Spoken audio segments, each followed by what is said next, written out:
பருவமழையை எதிர்கொள்ள சென்னை மாநகராட்சி மேற்கொண்டு வரக்கூடிய பணிகள் தொடர்பாக நம்மிடையே பேச சென்னை மாநகராட்சி மேயர் பிரியா இணைந்திருக்கிறார். அவரிடம் பேசலாம்.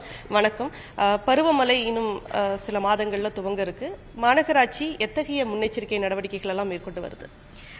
சென்னை மாநகராட்சியை பொறுத்தவரையிலும் பருவமழைன்றது முக்கியமான காலகட்டமாக இருக்கிறது. நம்ம சென்னையை பொறுத்த வரைக்கும் இந்த நவம்பர் டிசம்பர் இந்த மாதங்களில் வந்து மழை பெய்யக்கூடிய சூழல் தான் இது வரைக்கும் இருந்தது. இந்த ஆண்டு பார்த்திங்கன்னா ஜூன் மாதத்துலேருந்தே நம்மளுக்கு மழை தொடங்கியிருக்கு. நம்ம ஜூன்லேருந்தே கொஞ்சம் ப்ரிப்பேர் ஆகக்கூடிய சூழல் வந்து நம்மளுக்கு ஏற்பட்டிருக்கு. அதனால் இந்த ஆண்டு ஜூன் மாதத்துலேருந்தே நம்ம டீசல்டிங் ஒர்க் எல்லாமே ஸ்டார்ட் பண்ணியிருக்கோம்.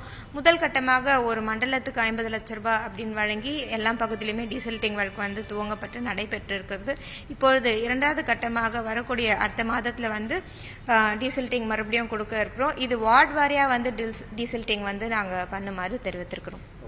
அதே போல இப்போ இந்த மெட்ரோ ரயில் பணிகள் நடைபெற்று வரக்கூடிய இடங்கள்ல நிறைய மழைநீர் கட்டமைப்புகள் வந்து தடுக்கப்பட்டிருக்கு. நிறைய தண்ணி ஃப்ளோ வந்து இருக்கக்கூடிய இல்லாத ஒரு சூழல் இருக்கு.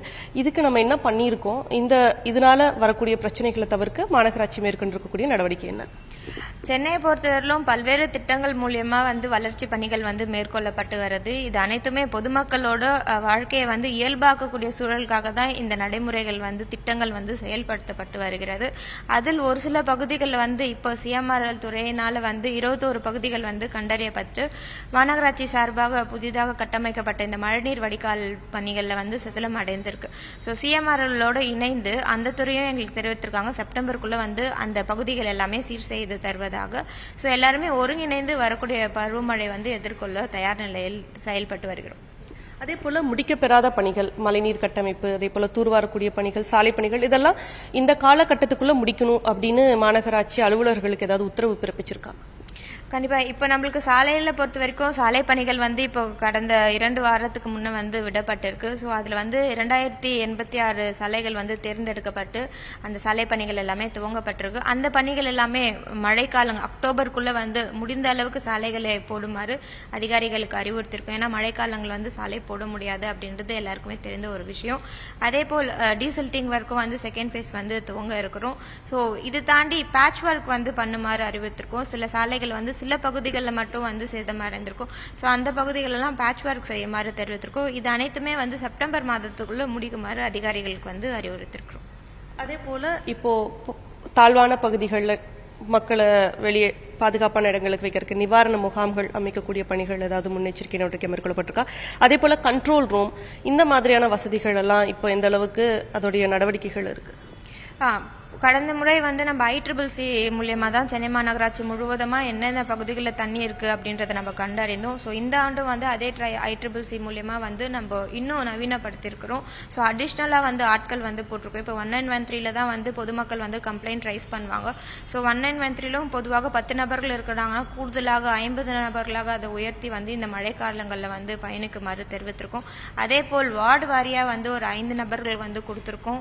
வரக்கூடிய அடுத்த மாதத்தில் வந்து இன்னும் ஒரு 5 நபர்கள் கொடுத்து வார்டுக்கு 10 நபர்கள் என்று கூடுதலாக இந்த மழைக்காலங்களில் வந்து பணி செய்யறதுக்காக ஈடுபடுத்திருக்கும்.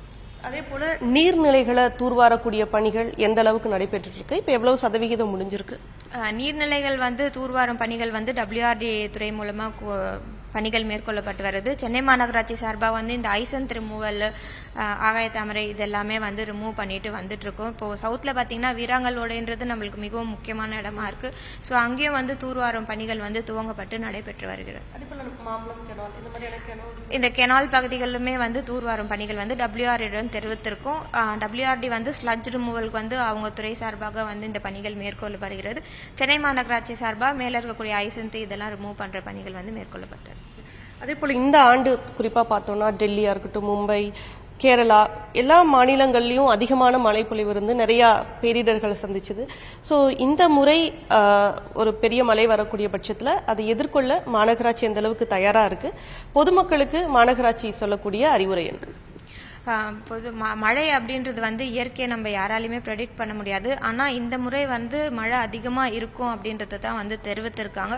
ஸோ அதை வந்து முன்னெடுத்து தான் மாண்புமிகு தமிழ்நாடு முதலமைச்சர் அவர்கள் மாநகராட்சி சார்பாக என்னென்ன முன்னெச்சரிக்கை நடவடிக்கை எடுக்கிறோம் அப்படின்றத தொடர்ந்து கண்காணித்து வருகிறார்கள். அதே போல் மாநகராட்சியும் வந்து அனைத்து வகையிலும் வந்து தயார் நிலையில் இருக்கிறோம்.